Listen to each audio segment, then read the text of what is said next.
뭐야? 저기가 전쟁터였다고? 한강이 70년 만에 저렇게 변했다고? 도저히 믿을 수 없는데?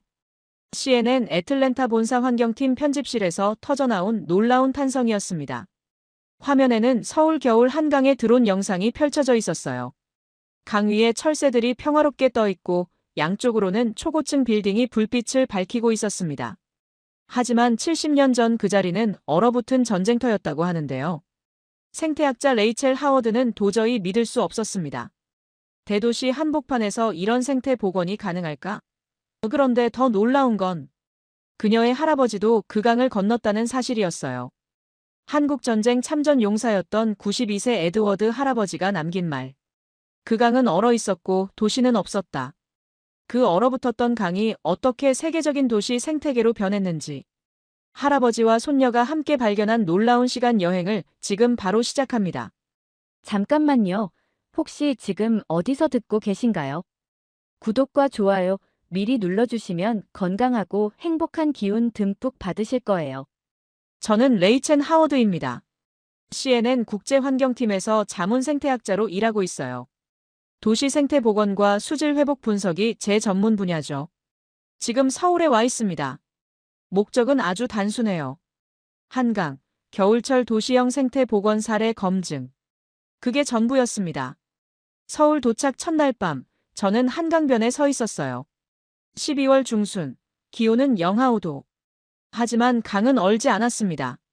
놀라운 광경이었어요. 수면 위로 겨울 철새들이 둥글게 모여 떠 있었거든요. 댕기 흰 죽지, 비오리, 흰뺨 검둥오리. 모두 수질이 1급수 수준이어야만 서식하는 종들이었습니다. 멀리 고층 빌딩의 불빛이 물결 위에 길게 비쳤어요. 강남 금융지구의 마천루들이 질서 있게 늘어서 있었습니다. 24시간 돌아가는 대도시의 심장부였죠. 저는 카메라를 들고 촬영하며 중얼거렸어요. 대도시 한복판에서 이 정도 월동 개체수라면 수질은 확실히 안정적이군요. 제가 감동하지는 않았어요. 전 그런 사람이 아니거든요. 데이터를 봅니다. 수치를 분석하죠. 객관적 관찰이 우선입니다. 스마트폰을 꺼내 수질 측정 앱을 실행했어요. pH 7.1, 용존산소 8.7mgl. 완벽한 1급수 기준이었습니다. 그런데 그 순간 문득 떠오르는 문장이 있었어요. 그 강은 얼어 있었어. 할아버지의 목소리였습니다. 에드워드 하워드. 92세. 한국전쟁에 참전했던 미군이었어요. 어릴 적 한번 들었던 말이 갑자기 기억났습니다. 그 강은 얼어 있었고 도시는 없었다. 저는 고개를 저었어요. 지금은 과거가 아니라 현재입니다. 생태 복원 데이터를 확인하러 온 거죠. 개인적 감상에 빠질 시간은 없었어요. 강변 산책로를 따라 걸으며 관찰을 계속했습니다. 놀라운 점이 하나 더 있었어요. 늦은 시간인데도 시민들이 나와 있었거든요. 조깅하는 직장인, 산책하는 연인, 자전거를 타는 학생들. 모든 사람들의 표정이 평온했습니다. 야간 치안에 대한 불안감이 전혀 보이지 않았어요. 야간 이용률이 이렇게 높은데도 철새가 떠나지 않네요. 저는 메모장에 적었습니다. 이건 정말 흔하지 않은 현상이에요. 보통 도시 지역에서는 인간 활동이 활발하면 야생동물이 스트레스를 받거든요. 특히 야간 조명과 소음은 조류에게 치명적이죠. 그런데 여기서는 완벽한 공존이 이루어지고 있었어요. 시민들은 편안하게 이용하고 새들도 편안하게 휴식하고 저는 망원경으로 새들을 더 자세히 관찰했어요. 스트레스를 받는 징후가 전혀 보이지 않았습니다. 오히려 안정적으로 먹이 활동을 하고 있었어요. 강 건너편으로 보이는 서울 스카이라인도 인상적이었어요. 롯데월드 타워가 하늘을 찌를 듯 솟아 있었고 주변으로 수십 개의 고층 빌딩들이 불빛을 밝히고 있었습니다. 지하철이 한강철교를 건너가는 소리가 들렸어요. 하지만 그 소리조차 새들에게는 방해가 되지 않는 것 같았습니다. 완벽한 소음 관리가 이루어지고 있었어요. 저는 환경 측정기를 꺼내 소음도를 재봤어요. 45데시벨. 도서관 수준이었습니다. 대도시 한복판이라고는 믿어지지 않는 수치였어요. 정말 체계적으로 설계됐구나. 저는 감탄했습니다. 하지만 한 가지 의문이 들기 시작했어요. 이 모든 개발이 언제 이뤄진 걸까요? 그리고 어떤 과정을 거쳤을까요? 찬 겨울바람이 뺨을 스쳤어요. 그런데 공간 전체의 분위기는 따뜻했습니다. 가로등이 일정한 간격으로 길을 밝혔고 벤치마다 시민들이 편안하게 앉아 있었어요. 저는 할아버지가 보셨다는 그 강을 상상해 보려 했어요. 70년 전 겨울, 얼어붙은 한강. 지금의 이 모습과는 어떻게 달랐을까요? 하지만 상상이 잘 되지 않았어요. 지금의 한강이 너무나 완성된 모습이었거든요. 마치 처음부터 이렇게 설계된 것처럼 자연스러웠어요. 호텔로 돌아가는 길에 저는 계속 생각했어요. 할아버지가 말씀하신 그 얼어붙은 강과 지금 제가 본 이 살아있는 강이 정말 같은 곳일까요? 그리고 만약 같은 곳이라면 도대체 어떤 일이 있었던 걸까요? 내일부터 본격적인 생태 조사를 시작하기로 했어요. 하지만 이상하게도 단순한 생태 데이터 이상의 것이 궁금해지기 시작했습니다. 이 강의 역사, 이 도시의 변화, 그리고 그 모든 변화 속에서도 지켜진 자연의 모습. 엘리베이터를 타면서 저는 혼잣말을 했어요. 내일은 좀 더 자세히 알아봐야겠네요. 처음으로 제 안에서 과학자가 아닌 다른 감정이 꿈틀거리기 시작했습니다. 호기심이었어요.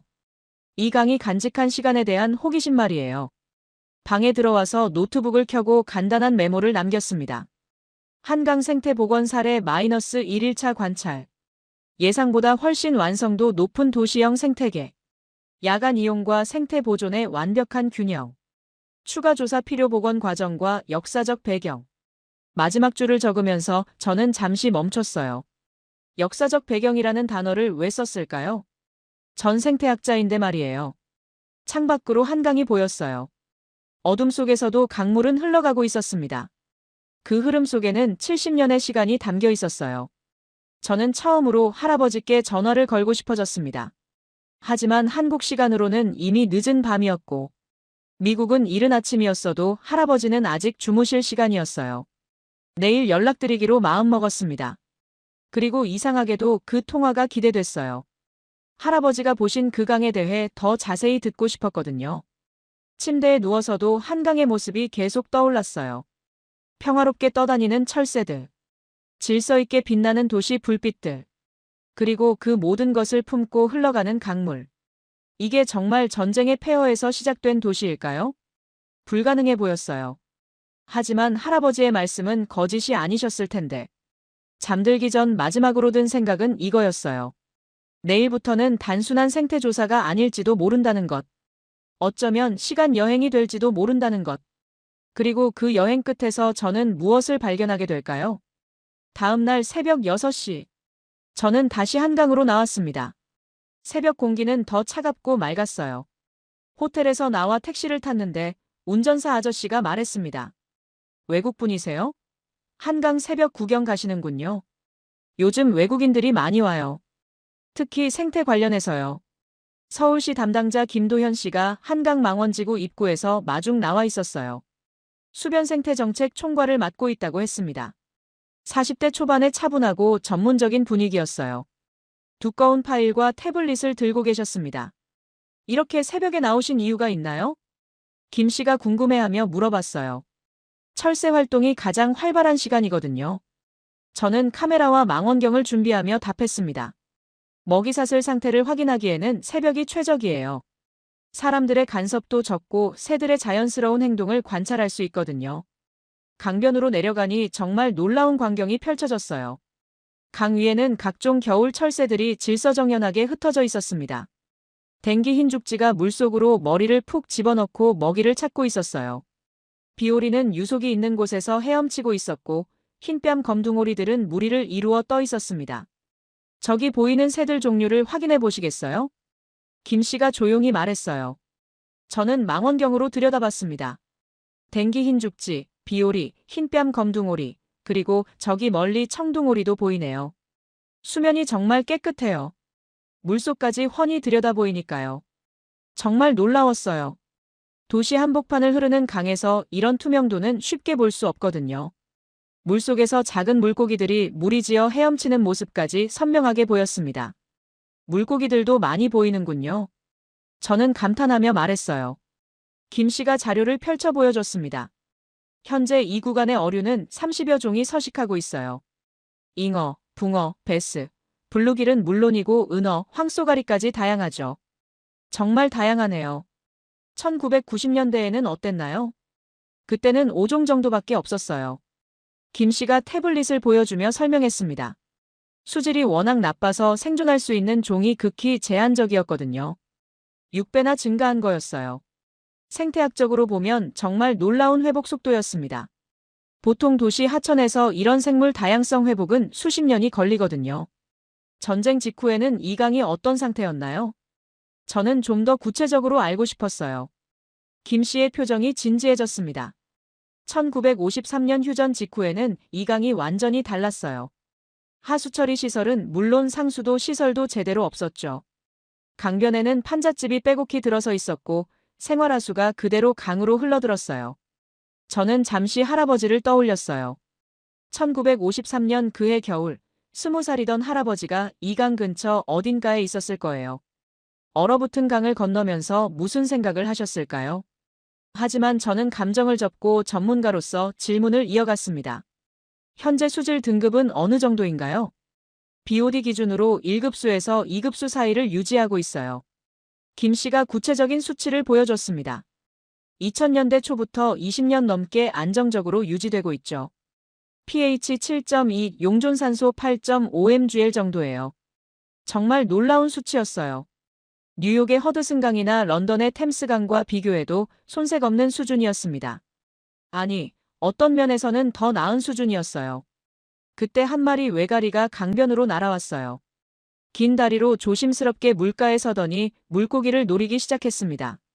날카로운 부리를 물속으로 찔러 넣어 작은 물고기를 잡아 올렸어요.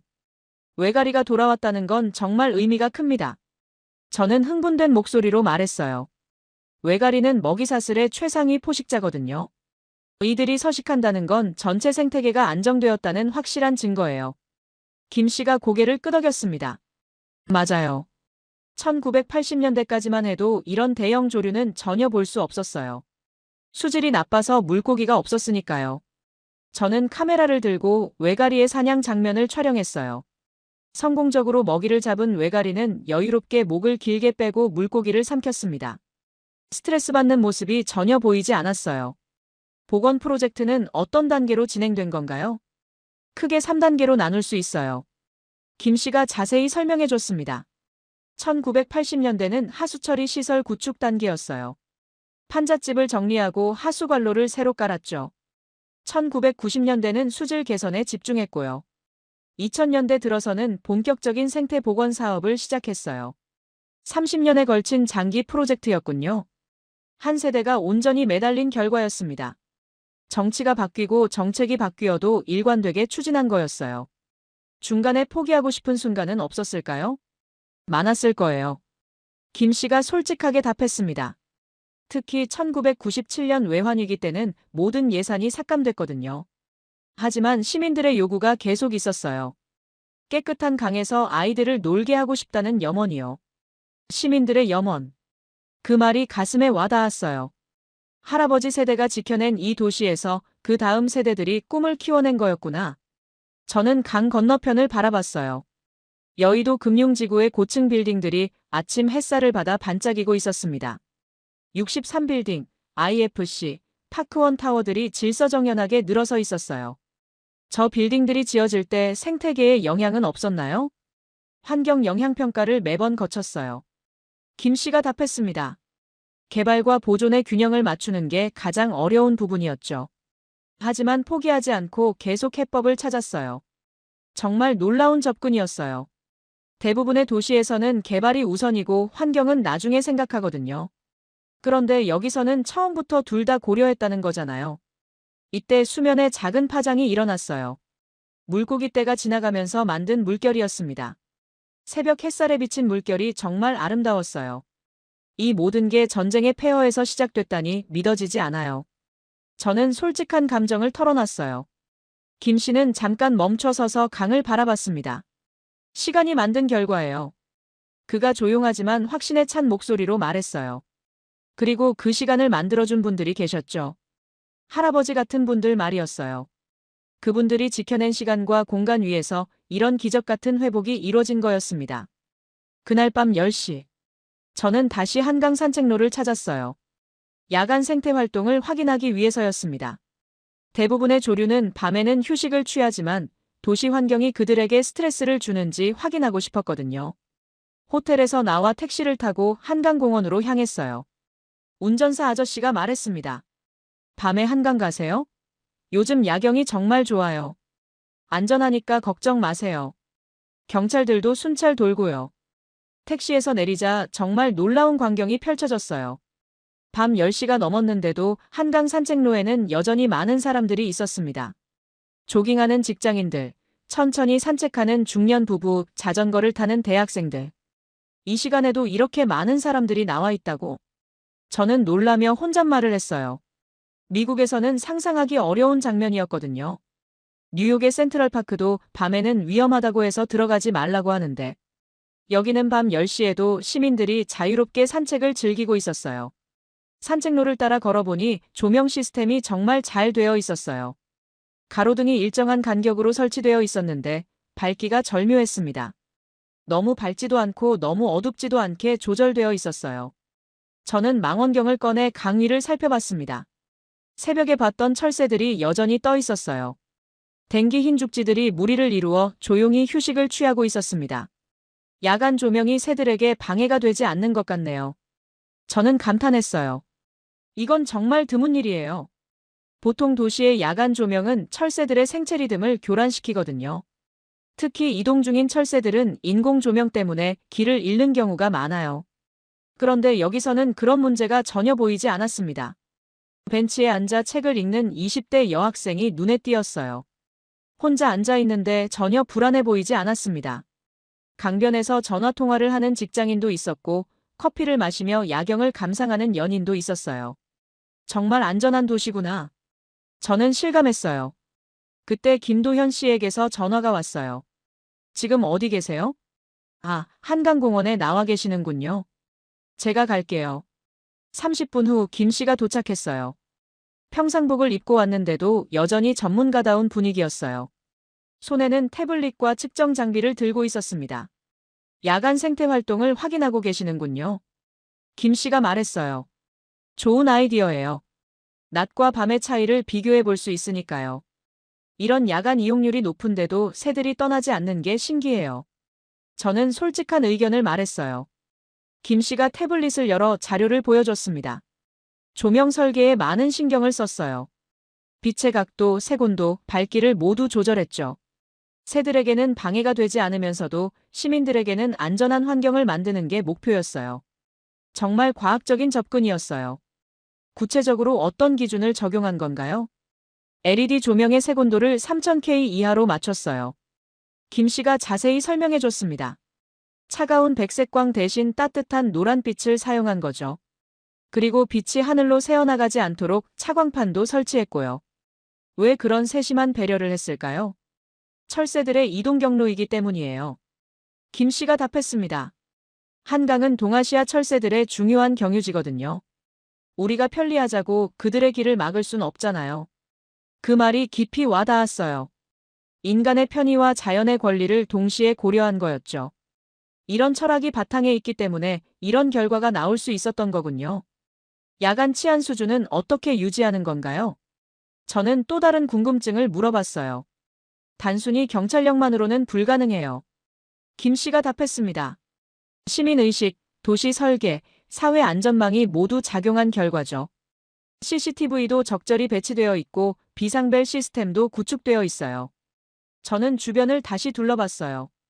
확실히 CCTV가 곳곳에 설치되어 있었는데 위압적이지 않게 자연스럽게 배치되어 있었어요. 비상벨도 100m마다 하나씩은 보였습니다. 하지만 가장 중요한 건 시민들의 의식이에요. 김 씨가 덧붙였어요. 서로를 배려하고 존중하는 문화가 정착되어 있거든요. 그때 한 쌍의 청둥오리가 강 위로 날아와 착수했어요. 밤에도 이동하고 있는 거였어요. 도시의 불빛이 새들의 항법에 전혀 방해가 되지 않는다는 증거였습니다. 정말 놀라워요. 저는 감탄했어요. 개발과 보존이 이렇게 조화롭게 공존할 수 있다니. 김 씨가 강 건너편을 가리켰어요. 여의도 금융지구의 불빛들이 반짝이고 있었습니다. 24시간 돌아가는 도시의 심장부였어요. 저 빌딩들이 대부분 언제 지어진 건가요? 1980년대부터 2000년대에 걸쳐서 지어졌어요. 김 씨가 답했습니다. 불과 20년에서 30년 사이에 저런 스카이라인이 만들어진 거죠. 30년. 한 세대가 조금 넘는 시간이었어요. 그 짧은 시간에 폐허에서 이런 현대적인 도시가 만들어졌다는 게 정말 믿기 어려웠습니다. 70년 전에는 상상할 수 없었던 모습이겠네요. 그렇죠. 1953년 이 자리는 완전히 달랐으니까요. 김 씨가 말했습니다. 저는 갑자기 할아버지가 생각났어요. 할아버지가 보셨던 그 강과 지금 제가 보고 있는 이 강. 같은 장소인데 완전히 다른 세상이었어요. 연락 한번 드려봐야겠어요. 저는 스마트폰을 꺼내며 말했어요. 김 씨가 궁금해했어요. 누구한테요? 제 할아버지요. 한국전쟁에 참전하셨거든요. 1953년에 이 근처에 계셨을 거예요. 아, 그러시군요. 김 씨의 표정이 진지해졌어요. 그럼 정말 특별한 의미가 있겠네요. 저는 할아버지께 메시지를 보냈어요. 할아버지, 지금 한강에서 메시지 보내요. 밤인데도 정말 안전하고 아름다워요. 궁금한 게 있어서 전화드릴게요. 곧 답장이 왔어요. 지금 일어나 있다. 전화해. 시차를 계산해보니 미국은 아침 8시였어요. 할아버지는 항상 일찍 일어나시거든요. 저는 영상통화를 걸었습니다. 화면에 할아버지의 주름진 얼굴이 나타났어요. 한강에 있다고? 할아버지가 놀라며 물어보셨어요. 네. 여기 정말 아름다워요. 저는 카메라를 돌려 야경을 보여드렸습니다. 밤인데도 사람들이 안전하게 산책하고 있어요. 할아버지는 잠시 화면을 바라보셨어요. 그리고 조용히 말씀하셨습니다. 그때는 그런 게 하나도 없었지. 불빛도 빌딩도 사람들도. 어떤 모습이었어요? 강은 얼어 있었고 주변은 거의 폐허였어. 할아버지의 목소리가 낮아졌어요. 우리는 그냥 추위에 떨면서 버티고 있었지. 김 씨가 옆에서 조용히 듣고 있었어요. 할아버지의 말씀을 이해하는 듯한 표정이었습니다. 호텔방으로 돌아와서 저는 노트북을 켰어요. 할아버지와의 통화가 끝난 후 1953년 서울, 특히 한강 지역의 모습을 자세히 찾아보고 싶었거든요.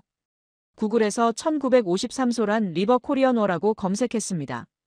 충격적인 흑백 사진들이 화면에 쏟아져 나왔어요. 한강변에 빼곡히 들어선 판잣집들.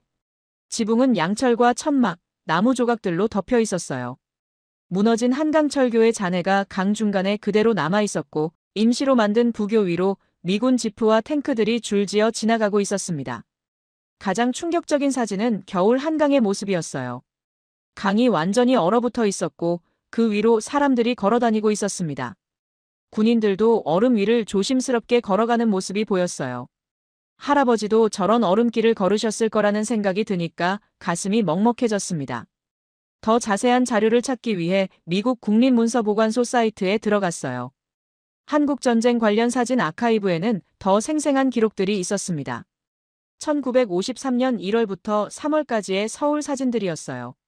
한 사진에는 미군들이 얼어붙은 한강에서 물을 길어올리는 모습이 찍혀 있었어요. 두꺼운 얼음을 깨고 그 아래 물을 퍼올리고 있었습니다. 또 다른 사진에는 강변의 피난민 텐트촌이 보였어요. 수백 개의 천막과 임시 건물들이 강을 따라 끝없이 이어져 있었습니다. 정말 이게 지금의 서울이었다고. 저는 믿기 어려웠어요. 그때와 지금을 비교하기 위해 구글 어스를 켰어요.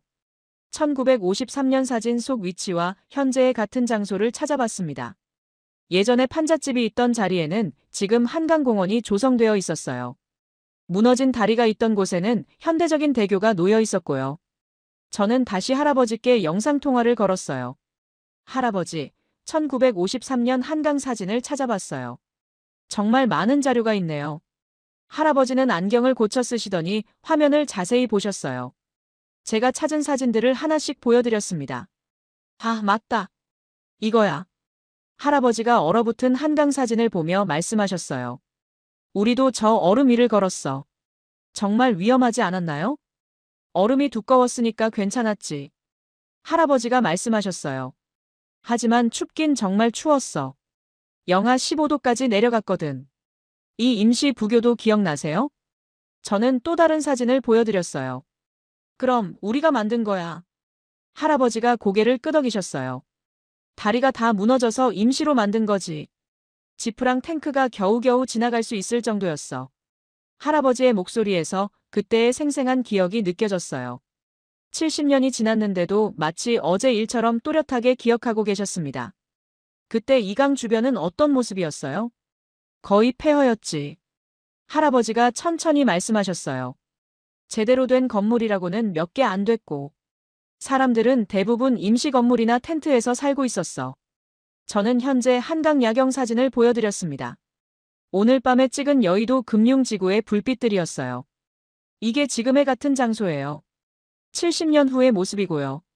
할아버지는 두 사진을 번갈아가며 한참 보셨어요. 표정이 점점 놀라움으로 변했습니다. 이게 정말 같은 곳이야? 믿을 수가 없네. 어떤 기분이세요? 할아버지는 잠시 말씀이 없으시더니 조용하지만 감격스러운 목소리로 말씀하셨어요. 그때 우리가 본 건 정말 절망이었거든. 아이들은 굶주리고 있었고 어른들은 절망에 빠져 있었어. 이 나라가 다시 일어설 수 있을까 싶었지. 할아버지의 목소리가 점점 떨리기 시작했어요. 그런데 그 아이들이 이런 도시를 만들었구나. 정말 대단한 사람들이야. 저는 가슴이 뭉클해지는 걸 느꼈어요. 할아버지의 진심 어린 감탄사가 제 마음 깊이 와닿았거든요. 할아버지도 그 일부분이잖아요. 저는 말했어요. 할아버지가 지켜주지 않았다면 이런 일은 일어날 수 없었을 거예요. 우린 그냥 해야 할 일을 했을 뿐이야. 할아버지가 겸손하게 말씀하셨어요. 우리는 영웅도 뭣도 아니었어. 그냥 무서워하는 어린애들이었지. 할아버지의 겸손한 말씀이 더욱 감동적이었어요. 20살 청년이 낯선 나라에 와서 추위와 두려움을 견뎌냈는데 그걸 당연한 일이었다고 말씀하시니까요. 하지만 그 결과는 정말 놀라워요. 그래, 정말 놀라워. 할아버지가 다시 현재 사진을 보며 말씀하셨어요. 그때 그 굶주린 아이들이 이런 번영을 만들어냈다니. 정말 자랑스러운 사람들이야. 한국 사람들이 할아버지를 기억하고 있다는 걸 아세요? 그럴까? 할아버지가 의외라는 표정을 지으셨어요. 네. 참전 용사를 위한 기념관도 있고 매년 추도식도 해요. 저는 설명했어요. 리비지트 코리아라는 프로그램도 있어서 참전 용사들을 초청하기도 하고요. 그런 게 있구나. 할아버지가 놀라워하셨어요. 그분들이 할아버지 같은 분들을 절대 잊지 않겠다고 하시더라고요. 할아버지는 한참 동안 말씀이 없으시더니 천천히 고개를 끄덕이셨어요. 그럼 우리가 한 일이 헛되지 않았구나. 통화를 마치고 저는 침대에 앉아 긴 생각에 잠겼어요. 할아버지가 보신 그 절망적인 폐허 위에서 정말 이런 기적 같은 도시가 만들어진 거였군요. 그리고 그 도시는 이제 경제 발전을 넘어서서 생태까지 복원해서 전 세계가 배우러 오는 모델이 되었고요. 더욱 놀라운 건 그 과정에서 은혜를 잊지 않고 있다는 것이었어요. 창밖으로 서울의 야경이 보였습니다. 조용히 흐르는 한강 위로 도시의 불빛이 길게 비치고 있었어요. 할아버지가 걸으셨던 그 얼어붙은 강 위로 지금은 희망의 빛이 흘러가고 있었습니다. 다음 날 오전 김도현 씨는 저를 63빌딩 전망대로 데려갔어요. 서울 전체를 한눈에 볼 수 있는 곳이었습니다. 엘리베이터를 타고 60층까지 올라가는 동안 김 씨가 말했어요. 여기서 보면 한강을 중심으로 한 도시 발전 과정을 이해하기 쉬워요. 레이첼 씨처럼 생태학자분들이 특히 좋아하시는 장소죠. 전망대에 도착해서 창밖을 내려다보니 정말 장관이었어요. 한강이 도시 중앙을 S자 모양으로 굽이치며 흘러가고 양쪽으로는 고층 빌딩들이 질서 있게 늘어서 있었습니다. 강남과 강북이 한눈에 들어왔어요. 김 씨가 큰 지도를 펼쳐 보여줬습니다. 1953년 전쟁 직후에는 한강 이북의 작은 지역만 도시였어요. 지금 보시는 강남 지역은 대부분 농지였죠. 강남 지역을 가리키며 설명을 계속했어요. 저기 보이는 테헤란로의 고층 빌딩들, 코엑스, 롯데타워. 모두 1970년대 이후에 개발된 곳들이에요. 언제부터 저렇게 개발된 거죠? 김 씨가 태블릿을 열어 연대기를 보여줬습니다. 1970년대부터 본격적인 강남 개발이 시작됐어요. 이때부터 이른바 한강의 기적이라고 부르는 시기가 시작됐죠. 한강의 기적. 대학교 경제학 수업에서 배웠던 용어였어요. 한국이 짧은 시간에 이룬 압축 성장을 일컫는 말이었죠. 구체적인 수치로는 어떤가요? 김 씨가 자료를 보여줬어요. 1953년 전쟁 직후 1인당 GDP가 67달러였어요. 2023년 현재는 32,000달러가 넘습니다. 약 480배 성장이었어요. 70년이라는 시간을 고려해도 놀라운 성장률이었습니다. 한 세대 만에 최빈국에서 선진국이 된 거였어요. 세계에서 이런 사례가 또 있나요? 거의 없어요. 김 씨가 답했습니다. 특히 전쟁으로 완전히 파괴된 상태에서 시작해서 이 정도로 성장한 나라는 한국이 유일하죠. 저는 한강을 다시 내려다봤어요. 이 강이 단순한 하천이 아니라 기적의 상징이었구나 하는 생각이 들었습니다. 할아버지가 건넜던 그 얼어붙은 강에서 이런 번영이 시작된 거였어요. 1988년 서울올림픽이 중요한 전환점이었죠. 김 씨가 덧붙였어요. 그때부터 세계가 한국을 다르게 보기 시작했어요. 올림픽. 전 세계에 한국의 발전상을 알린 계기였죠. 그전까지는 어떻게 인식됐나요? 전쟁과 분단의 나라 정도로 알려져 있었어요. 김 씨가 솔직하게 답했습니다. 가난하고 위험한 나라라는 이미지가 강했죠. 그런데 올림픽을 통해 완전히 바뀐 거였어요. 체계적인 도시 인프라, 첨단 기술, 문화적 역량을 전 세계에 보여준 거죠. 생태복원은 언제부터 시작한 거죠? 경제가 어느 정도 안정된 1990년대부터예요. 김 씨가 답했습니다. 먹고 사는 문제가 해결되고 나서야 환경을 생각할 여유가 생겼거든요. 정말 체계적인 접근이었어요. 생태 회복은 경제 기반이 튼튼해야 가능하거든요. 기본적인 생존이 확보되어야 환경을 돌볼 수 있으니까요. 지금은 OECD 개발원조위원회 회원국이죠. 2009년에 가입했어요. 김 씨가 자랑스러워하며 말했습니다. 원조를 받던 나라에서 주는 나라가 된 거죠. 이 부분이 정말 놀라웠어요. 전 세계에서 원조를 받던 나라가 원조를 주는 나라로 바뀐 사례는 정말 손에 꼽거든요. 한국이 그 몇 안 되는 나라 중 하나였던 거예요. 한국이 지원하는 나라들이 많나요? 아프리카, 동남아시아, 중남미 등 전 세계 140여 개국을 지원하고 있어요. 김 씨가 구체적으로 설명했습니다. 특히 한국의 발전 경험을 바탕으로 한 개발 협력이 인기가 많아요. 어떤 분야에서요? IT 인프라 구축, 교육 시스템, 의료보건 분야가 주요해요. 김 씨가 답했습니다. 그리고 요즘에는 환경보건 기술도 많이 전수하고 있어요. 환경보건 기술. 바로 제가 여기서 보고 있는 한강의 생태보건 같은 것들 말이었어요. 한국이 경험한 시행착오와 성공 사례들을 다른 나라와 나누고 있는 거였죠. 순환이 완성된 거네요. 그렇죠. 그래서 더 의미가 있어요. 김 씨가 답했습니다. 받은 도움에 대한 감사를 다른 나라를 돕는 것으로 표현하고 있는 거죠. 전망대를 나서면서 저는 깊이 생각했어요. 할아버지가 지키려 했던 건 단순한 영토가 아니었구나. 미래의 가능성을 지켜준 거였어요. 그 가능성이 꽃피워서 지금 전 세계를 돕는 나라가 된 거였고요. 김도현 씨가 저에게 흥미로운 영상 자료를 보여줬어요. 이것도 보시면 좋을 것 같아요. 요즘 화제가 된 내용이거든요. 화면에는 2020년 코로나19 팬데믹 시기의 장면이 나왔습니다. 한국에서 각국의 유엔 참전 용사들에게 마스크와 의료 물품을 보내는 모습이었어요. 정성스럽게 포장된 상자들과 감사 편지가 함께 배송되고 있었습니다. 왜 이런 일을 하신 거죠? 저는 궁금해서 물어봤어요. 70년 전 우리를 도와준 분들이거든요. 김 씨가 진심 어린 목소리로 설명했습니다. 그때의 은혜를 잊지 않는다는 의미예요. 특히 코로나 시기에 연세 많은 참전 용사분들이 위험하시다는 소식을 듣고 적극적으로 지원하게 됐죠. 영상 속에서는 각국의 참전 용사들이 한국에서 온 구호 물품을 받고 있었어요. 90대가 넘어 보이는 할아버지들이 마스크와 손소독제를 받으며 감격해하는 모습이 인상적이었습니다. 한 미군 참전 용사가 인터뷰에서 말했어요. 70년 전에는 우리가 그들을 도왔는데 이제는 그들이 우리를 돕는다. 정말 믿을 수 없는 일이다. 참전 용사들 반응이 어땠나요? 김 씨가 또 다른 영상을 보여줬습니다. 영국 참전 용사 협회에서 보내온 감사 영상이었어요.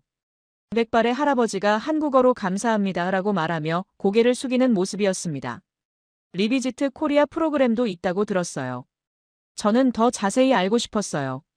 1975년부터 시작된 프로그램이에요. 김 씨가 자세히 설명해 줬습니다. 유엔 참전국 용사들과 그 가족을 초청해서 발전된 한국을 직접 보여드리는 거죠. 거의 50년간 지속되고 있어요. 50년간 계속된 프로그램이라니. 정말 꾸준한 감사 표현이었어요. 매년 얼마나 많은 분들이 오시나요? 코로나 이전에는 연간 500명 정도 오셨어요. 김 씨가 답했습니다. 미국, 영국, 캐나다, 호주, 터키, 태국 등 22개 참전국에서 오시죠. 주로 어떤 곳을 방문하시나요?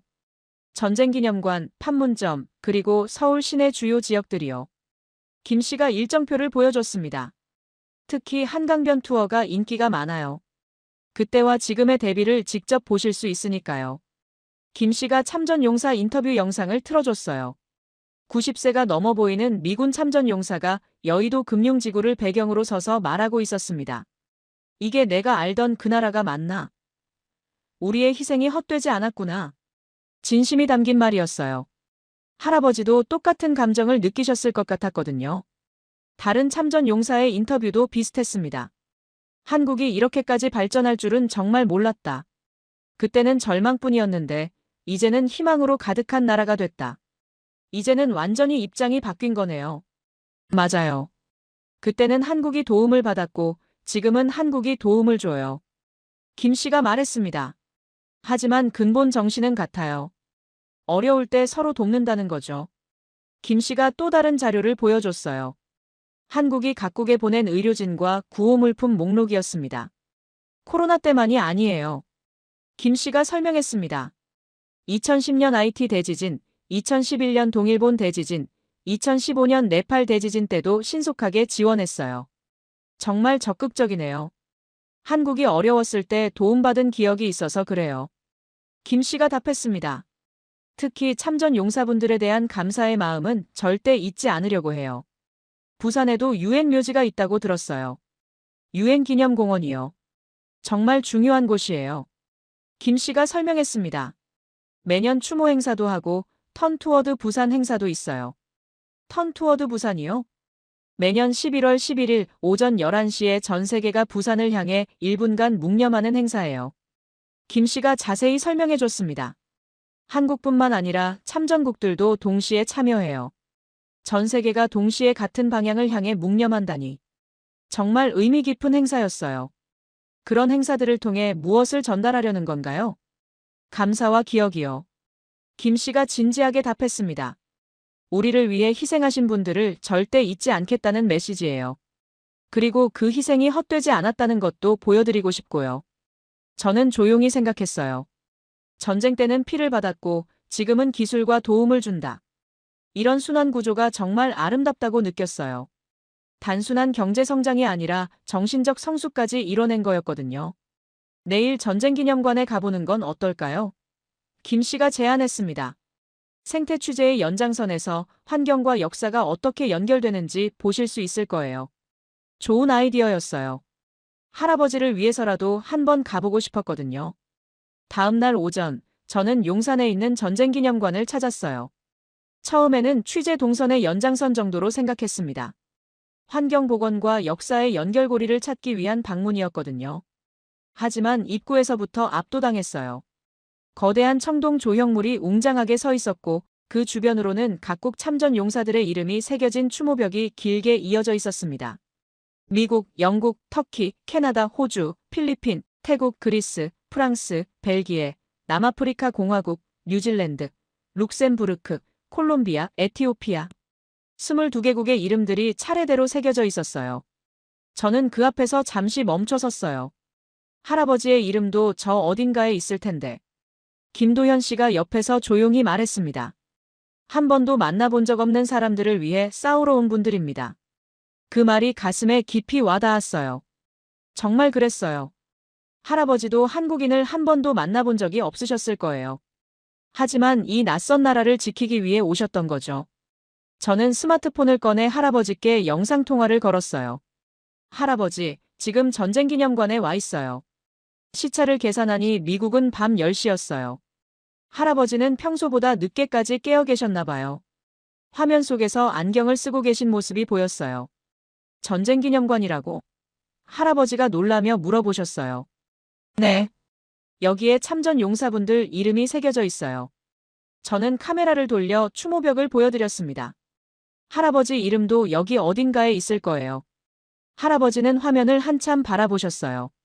표정이 점점 진지해지더니 조용히 말씀하셨습니다. 그때 우린 그냥 버티려고 했지. 무슨 일이 일어날지도 몰랐고.